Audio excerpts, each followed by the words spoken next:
c'est Virginie de Coaching et Bien-être. Alors je vais vous faire une série de vidéos pour les guidances des signes astrologiques pour ce mois d'août 2020. Déjà pour voilà, vous montrer quel jeu j'ai utilisé pour ces 12 guidances. J'ai utilisé le Light Years Tarot de Chris Hahn, voilà, qu'on ne présente plus, qui est magnifique, qui est plutôt voilà, facile d'interprétation, voilà, plutôt facile à lire, donc il pourra convenir aux débutants. Ensuite, le Hayworth Tarot, je vous ai fait une présentation rapide sur ma chaîne. En ce moment je travaille avec lui. Pour mon futur challenge sur les blessures émotionnelles et notamment sur la blessure de trahison. Donc, bon, je vous en dirai un peu plus prochainement. Je poste souvent des publications sur Instagram ou sur mon compte Facebook, donc vous pouvez me suivre aussi sur ces deux comptes. Ensuite, The Shimmering Veil Tarot, qui est un tarot, voilà, je l'ai reçu il y a 2 jours à peine. Je ne l'ai pas purifié, j'ai juste regardé les lames majeures. Donc voilà, c'est vraiment un... Voilà, je vais le découvrir en même temps, mais j'avais vraiment envie de l'utiliser aujourd'hui, pour ces guidances. Et j'ai utilisé les deux oracles, dont le normand Reflet de Lune de Célia Melville et mon oracle par Lulumineuse et Margot Motin.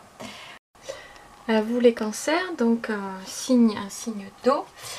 Alors, quelle énergie pour vous pour ce mois d'août 2020? Donc, on a la cigogne, le cavalier et la femme. Donc, une femme, soit vous, si vous êtes en train de regarder la vidéo, ou soit une femme de votre entourage. Alors, qu'est-ce que ça nous dit pour vous? Quelle énergie allez-vous incarner pour ce mois d'août?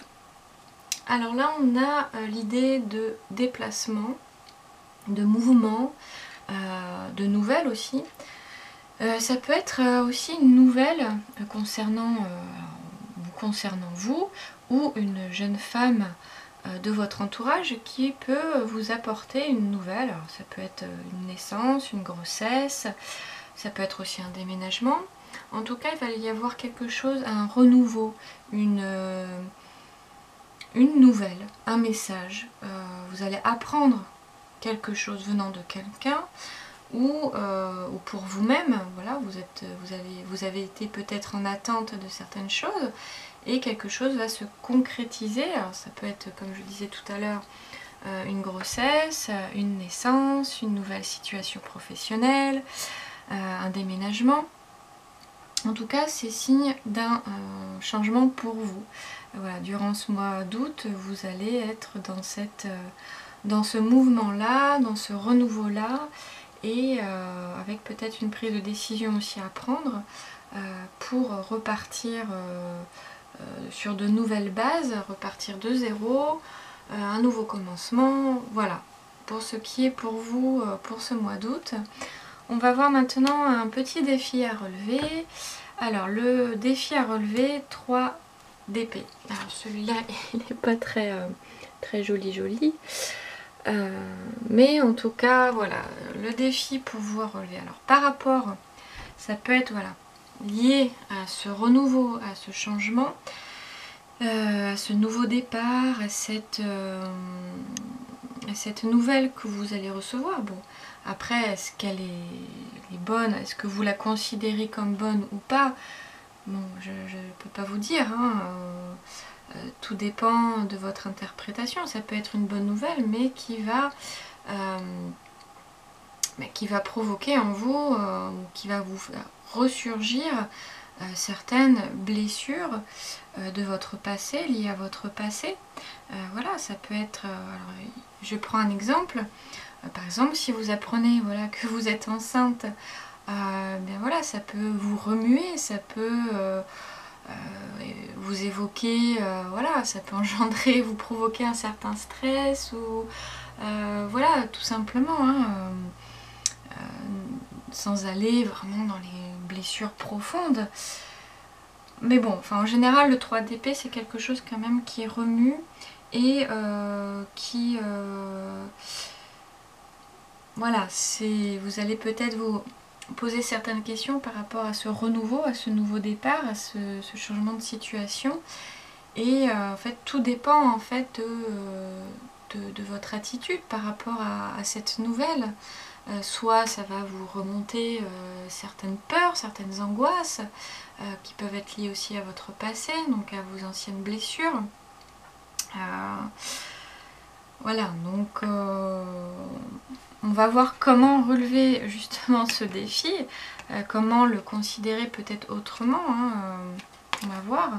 Alors la reine de bâton, elle vous invite à le voir de manière positive. Donc voilà, comment relever ce défi. Donc plutôt que d'être dans vos pensées, dans certaines cogitations, dans vos angoisses, la reine de bâton, elle vous invite au contraire à voir le côté positif de la situation, du changement. Des fois, comme on dit, hein, un mal pour un bien. Alors qu'est-ce que c'est que ce mal? Enfin voilà, vous voyez, en tout cas cette situation va vous remuer, mais la reine de bâton vous invite à le voir de manière positive et d'être pleinement confiante, puisque ça vous concerne vous en tant que femme ou une femme de votre entourage, mais voilà, d'être pleinement confiante en vous, en ce que vous apporte la vie, en l'expérience de la vie, quel que soit le changement. Le changement c'est une expérience et il vous amène là où vous devez être. Et tout dépend de votre manière de l'interpréter, de votre manière de réagir, de votre manière de penser et de réagir aussi avec vos émotions. Et voilà, de vous relier peut-être à autre chose de plus grand, de plus spirituel ou pas, enfin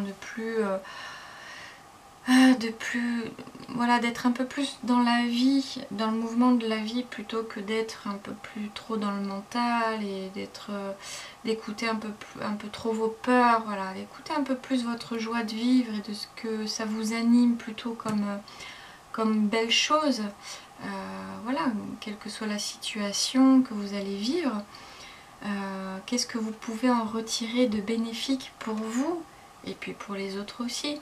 Essayez de voir, d'en retirer le positif plutôt que le négatif, voilà. D'avoir une autre vision un peu plus claire, un peu plus positive, hein, voilà. Et voilà, elle est la reine de bâton ici. Bon, on la voit voilà, dynamique, heureuse, elle a l'air d'être épanouie, d'être reliée aussi à ce qui la fait vibrer, à son intuition, à tout ce qui la fait vibrer, tout ce qui l'anime dans la vie. Donc plutôt que d'être focus sur ce qui ne va pas, vous voyez autrement, vous voyez, justement, soyez focus sur le côté positif de la situation et du changement que cette situation va vous procurer. Voilà, donc ayez confiance, voilà, c'est le maître mot. Et le résultat, l'empereur. L'empereur, voilà, c'est quelqu'un qui est bien structuré, qui est bien, voilà, qui peut prendre du recul, voilà, qui peut voir les situations avec un peu plus de recul, avec un peu plus de sagesse ou d'autorité, d'être un peu plus, peut-être justement être moins dans l'émotionnel. Donc là, on a le feu, et voilà, on retrouve un petit peu une énergie un peu plus, un peu moins lourde que dans les épées, et dans ce 3 d'épée plus particulièrement. Même si, voilà, l'empereur, bon, il en impose, voilà, il est bien... il est stable. En fait, vous allez retrouver une certaine stabilité malgré ce mouvement, malgré ce changement. Voilà, si vous relevez un peu ce défi, si vous essayez d'être moins focus sur ce qui ne va pas et d'être focus plutôt sur ce qui va dans votre vie, dans votre situation actuelle, vous allez être plus stable, vous allez retrouver une stabilité émotionnelle et retrouver un petit peu... bon là il n'a pas l'air très joyeux, hein, mais plutôt sûr de lui, voilà, il a une certaine assurance, il sait où il va, il sait ce qu'il veut, il est droit dans ses bottes. Donc il ne va pas se laisser submerger là par toutes ces blessures là, par toutes ces angoisses quoi. Donc voilà, si vous gardez cet optimisme, cette confiance dans la vie, en vous-même, voilà, vous allez être stable émotionnellement parlant, même physiquement, hein. Après ce mouvement, ce changement, vous allez retrouver un certain équilibre, votre place, ou votre sentiment d'être à votre place, voilà, sans vous éparpiller et être focus, voilà, sur quelque chose de bien particulier. Et peut-être notamment, comme vous suggérez la reine de bâton, être focus, voilà, sur ce qui vous anime et ce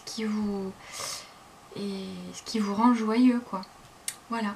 Alors le petit conseil, 1, 2, 3, partez.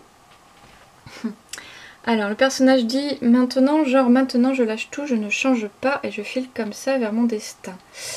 C'est le moment de prendre une grande inspiration et de te lancer. Tout est réuni pour s'activer maintenant, alors ne remets pas à plus tard ce qui te tend les bras aujourd'hui. Tu pourrais le regretter, quand tu regrettes quelque chose, ton visage se ferme, et nous on aime bien quand tu as le visage lumineux. Alors voilà, ça reprend un peu la reine de bâton. Plutôt que d'être fixé sur ces pensées négatives, sur le côté de la vie qui va pas, vous risquez de le regretter et de passer à côté de quelque chose, à côté de cette nouvelle situation, de ce changement. Voilà, c'est peut-être un mal pour un bien ou pas du tout, c'est juste un changement qui va vous préoccuper, qui va vous faire remonter certaines choses, certaines angoisses. Mais essayez de ne pas passer à côté des choses qui peuvent être bénéfiques pour vous et de vous en servir. Voilà, de garder là comme disait, nous on aime bien quand tu as le visage lumineux. Voilà, c'est de garder ce visage lumineux et d'être animé par toute cette lumière, par toute cette joie de vivre et de ne pas avoir un peu comme l'empereur le visage fermé. Bon là c'est vrai qu'il a le visage fermé, mais il y a beaucoup d'énergie, de pouvoir de joie de vivre, de feu intérieur en lui quoi. Voilà. Voilà pour vous les cancers. Donc écoutez, si cette guidance vous a parlé, n'hésitez pas à liker, à partager, à écrire un commentaire et puis à vous abonner à la chaîne. Et on se retrouve pour une prochaine guidance.